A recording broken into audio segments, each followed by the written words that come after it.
Assalamualaikum warahmatullahi wabarakatuh. Kami dari kelompok pengode kuantum yang beranggotakan Saisma Muslimah. Saya Riko Saputra. Di sini kami akan menjelaskan hasil dari tugas kami yang mana telah mengevaluasi efektivitas pendekatan machine learning pada proyek UTS yang telah dipilih sebelumnya. Kali ini kami akan memakai pendekatan linear regression. Pertama, di sini saya akan menjelaskan tentang kalimat utama yang mana di sini ada import library utama, load dataset, dan cek struktur dataset.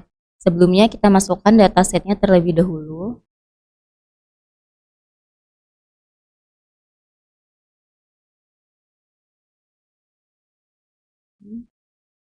Open.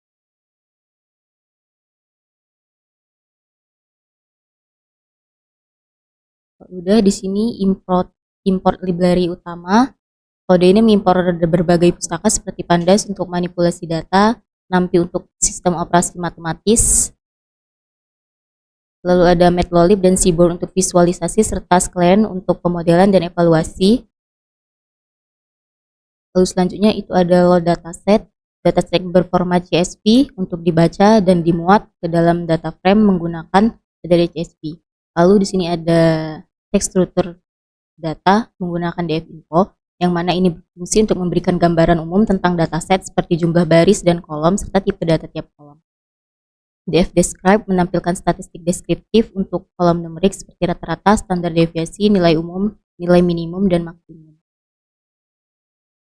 Datanya kita running terlebih dahulu.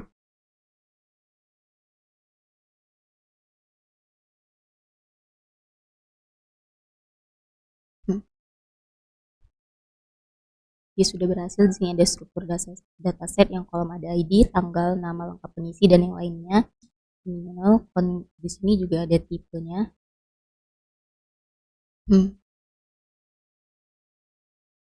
Type-nya ada integernya ada 7, objeknya 3. Lalu untuk statistik deskriptif datasetnya itu ada main, standar deviasi, nilai minimum, nilai maksimum. Ini ada dalam bentuk nilainya juga. Lalu selain kode yang selanjutnya, kode ini digunakan untuk membaca dataset dari file CSV yang kemudian menampilkan 5 baris utama dari dataset tersebut. Fungsi head digunakan untuk melihat sekilas data dari awal agar bisa memahami strukturnya dan mengetahui apakah data sudah dimuat dengan benar.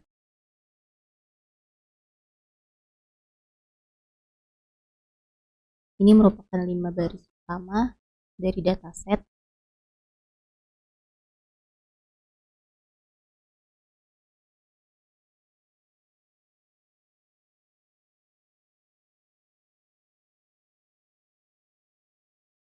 Lalu selain kode yang selanjutnya, yaitu kode ini digunakan untuk membuat target klasifikasi baru berdasarkan kolom harga baru, yaitu apakah harga lebih tinggi dari median harga, nilai 1 jika harga lebih tinggi, nilai 0 jika harga lebih rendah atau sama dengan sama. Selanjutnya kode ini memisahkan data menjadi fitur dan target untuk dua jenis model. Untuk regresi targetnya adalah kolom harga baru, sedangkan untuk klasifikasi targetnya adalah kolom klasifikasi harga baru yang baru saja dibuat. Fitur yang digunakan untuk kedua model adalah sewa, jarak kampus, luas kamar, dan jumlah fasilitas. Ini kodenya sudah berhasil. Kita menjelaskan tentang ini adalah kode tentang speed data regresi, dan yang kedua ada speed data untuk klasifikasi. Kode ini membagi data menjadi dari dua set, satu untuk melatih model dan satu lagi untuk mengujinya. Untuk model regresi, data dibagi menjadi 80% untuk pelatihan dan 20% untuk pengujian dan menggunakan fitur X dan target T-Rec. Begitu juga untuk model klasifikasi, data dibagi dengan cara yang sama menggunakan fitur X dan target T-Class. Pembagian ini memastikan bahwa model dilatih dan diuji dengan data yang terpisah. Terus selanjutnya, ini ada yang pertama ada melatih model klasifikasi, dan kode yang kedua ada prediksi. Kode ini digunakan untuk melatih model klasifikasi menggunakan regresi. Setelah model dilatih, digunakan untuk memprediksi kelas pada data pengujian dan juga untuk menghasilkan probabilitas prediksi dan kelas positif. Selanjutnya, di sini ada kode tentang akurasi, lalu ada presisi, ada recall, F1 score, dan rock out. Jadi, kode ini digunakan untuk mengevaluasi kinerja model klasifikasi dengan beberapa metrik. Akurasi mengukur seberapa banyak prediksi yang benar. Precision menghitung akurasi prediksi positif. Recall mengukur kemampuan model untuk menemukan data positif. Dan F1 score adalah rata-rata harmonis dan F1 score adalah rata-rata harmonis antara precision dan recall. Terakhir, ROC-Ouch mengukur sejauh mana model bisa membedakan antara kelas positif dan negatif. Semua metrik ini dihitung dan ditampilkan dengan 2 angka dimensional. Kemudian, didapatkan hasil itu akurasi 0,86, presisi 0,86, recall 0,75, F1 score ada 0,80 dan ouch score itu ada 0,88. Selanjutnya saya akan menjelaskan kode ini. Kode ini digunakan untuk menghitung dan menggambar ROC curve. Pertama, ROC curve menghitung false positive rate dan true positive rate berdasarkan hasil prediksi probabilitas. Kemudian grafik ROC dibuat dengan PLT plot yang menunjukkan hubungan antara FPR dan TPR.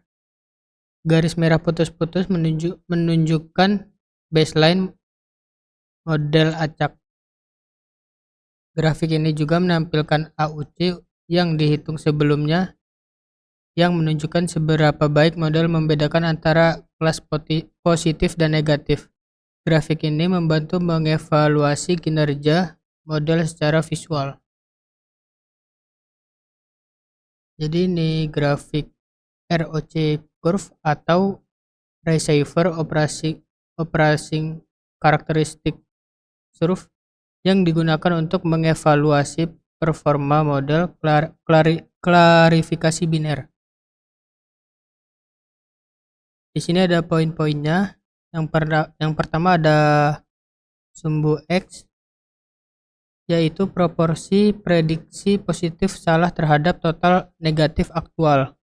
Yang kedua ada sumbu Y, yaitu proporsi prediksi positif benar terhadap total positif aktual. Yang ketiga ada garis biru. Ini garis biru yaitu model menunjukkan hubungan antara TPR dan FPR untuk berbagai threshold prediksi. Selanjutnya ada AUC atau area under curve, yaitu menunjukkan model cukup baik dalam membedakan antara dua kelas. Semakin mendekati satu, semakin baik model tersebut. Di sini nilainya 0,88. Ini ya AUC ROC. Selanjutnya ada garis merah, yaitu garis baseline sebagai pembanding dengan AUC. Nilainya ada di 0,5.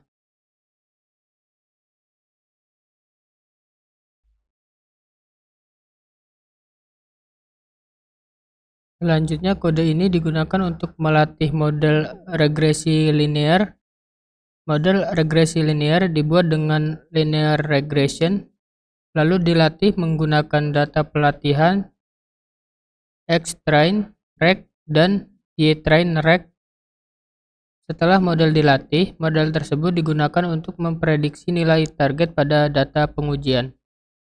Hasil prediksi ini dapat digunakan untuk mengevaluasi seberapa akurat model dalam memprediksi nilai harga sewa.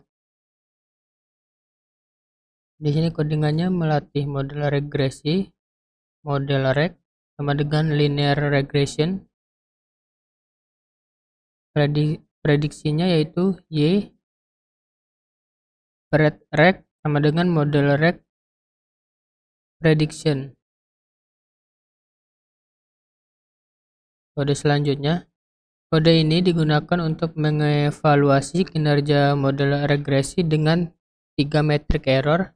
Yang pertama ada metrik MAE atau mean absolute error, yaitu yang mengukur rata-rata selisih absolut antara prediksi dan nilai aktual.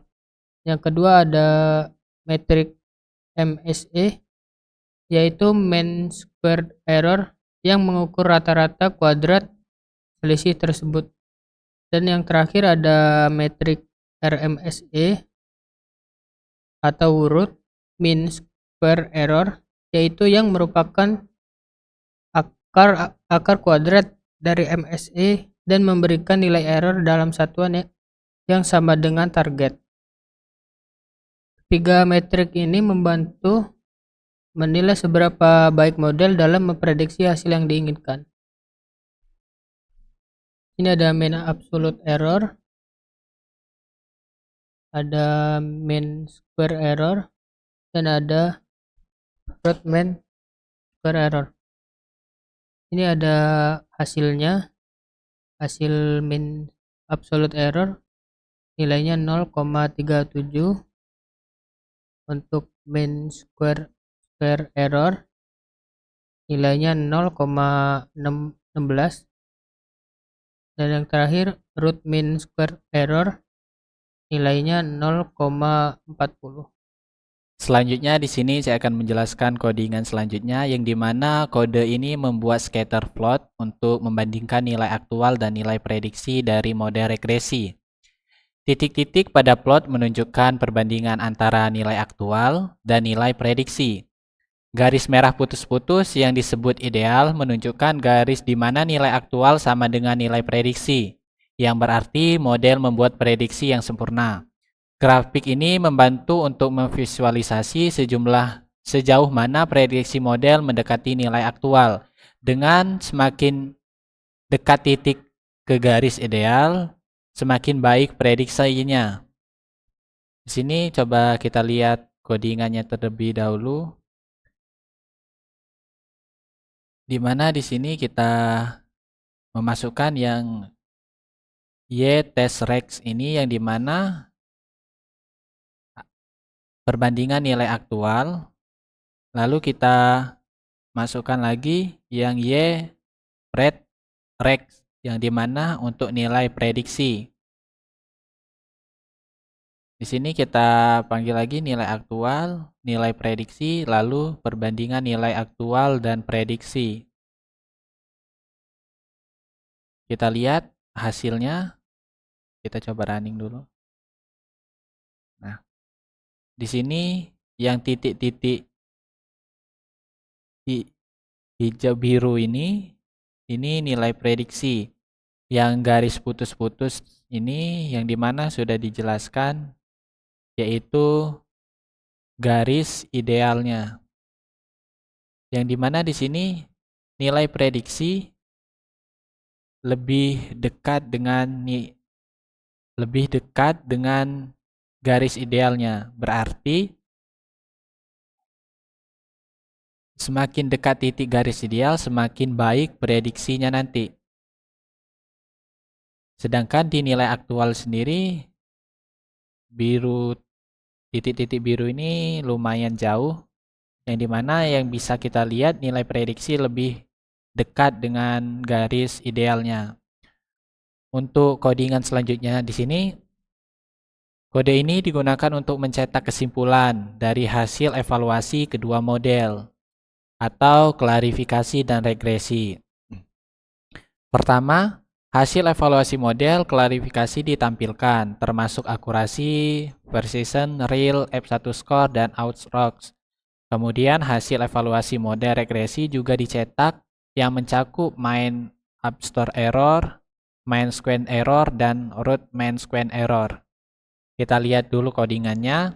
Di sini kita print kesimpulan, lalu print hasil model klarifikasi, lalu kita print lagi akurasinya, precision, real, F1 score, outrox-nya kita print lagi. Lalu kita bandingkan model jika ada model alternatif lain. Lalu kita print. Jika model ini sesuai, maka dia akan menampilkan atau menunjukkan hasil yang cukup baik dalam memprediksi nilai target berdasarkan dataset. Coba kita running dulu. Nah, di sini udah muncul hasilnya yang dimana kesimpulan dari hasil evaluasi dan model klasifikasi. Untuk akurasinya sendiri ada di 0,86, precisionnya ada di 0,86, lalu REALS-nya ada di 0,75, F1 score-nya ada di 0,80, lalu accuracy stroke-nya ada di 0,88. Untuk hasil evaluasi dan mode regresinya, untuk mean aborts error-nya ada di 0,37, lalu mean squared error-nya ada di 0,16, dan root mean squared error-nya ada di 0,40. Jadi dapat disimpulkan dari model menunjukkan hasil yang cukup baik dalam memprediksi nilai target berdasarkan dataset. Jadi dataset yang kita gunakan cukup baik untuk memprediksi nilai target, yang dimana nilai target kita adalah harga baru. Selanjutnya ada kode lagi, di mana kode ini digunakan untuk membandingkan kinerja berbagai mode regresi dan klarifikasi dalam memprediksi harga sewa berdasarkan fitur seperti sewa, jarak kampus, luas kamar, dan jumlah fasilitas. Untuk yang pertama, dataset diolah dengan menambahkan kolom untuk klasifikasi harga, membedakan harga properti lebih tinggi atau lebih rendah dari median harga. Lalu kemudian data dibagi menjadi data pelatih dan pengujian. Untuk tugas regresi, 4 model diuji yaitu linear regression, random forest regression, decision tree regression, dan support vector regression. Selanjutnya dievaluasi dilakukan dengan mengukur kesalahan prediksi menggunakan matriks mean aborts error dan root mean square error. Untuk tugas klasifikasi, 4 model lain diuji yaitu logistic regression, random forest classifier, decision de Clavier, dan Knex-Nigron. Kinerja klasifikasi dinilai berdasarkan akurasi, present, real, F1 score, dan rock accuracy.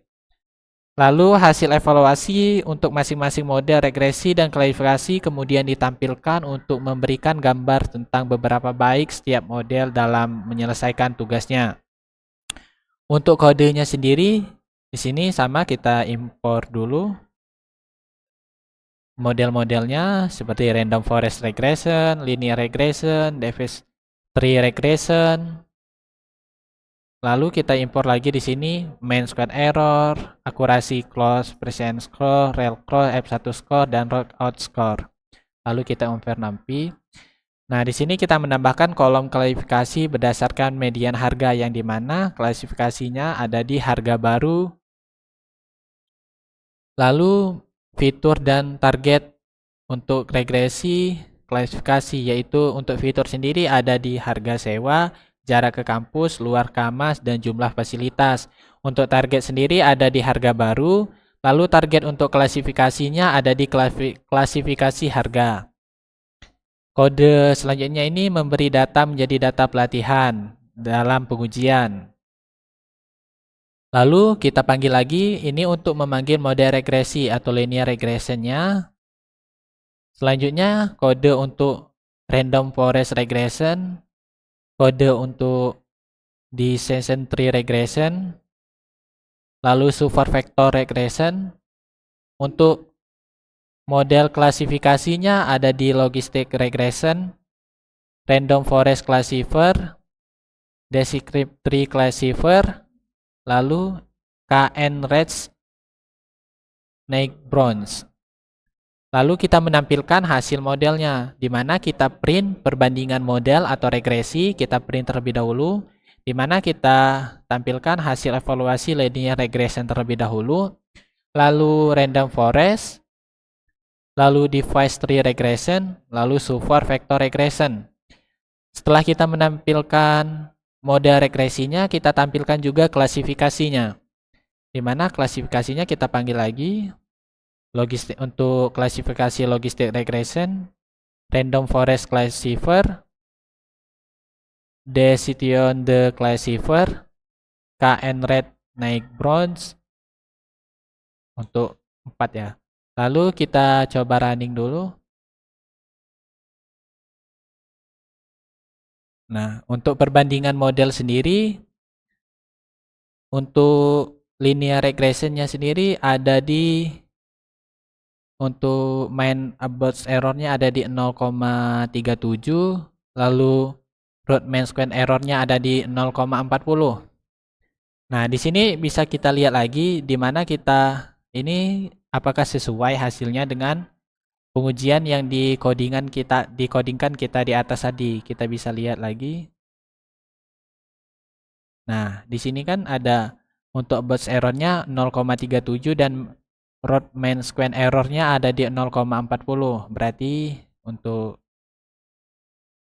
metode linear regressionnya ini sama seperti yang codingan kita di atas. Lalu perbandingan dari model random forest regression di mana mean average errornya ada di 0,00 di mana ini terbilang sangat rendah. Lalu root mean square errornya ada di 0,01. Untuk description tree regressionnya ada di 0,00. Lalu untuk root mean square errornya ada di 0,00 juga. Untuk super vector regressionnya ada di, untuk MEI-nya ada di 0,27, untuk RMSE-nya ada di 0,35. Untuk perbandingan model atau klasifikasinya sendiri, untuk nilai regression ini sama seperti yang di atas tadi, ada di 0,86, lalu versinya ada di 0,86 juga, relnya ada di 0,75 dan F1 score ada di 0,80 serta ROX akutnya ada di 0,88. Sama seperti yang kita coba di atas tadi. Ini dia. Selanjutnya untuk hasil model random forest classifier-nya ada di 1 semua, dimana akurasinya ini ada di 1.00, 1.00,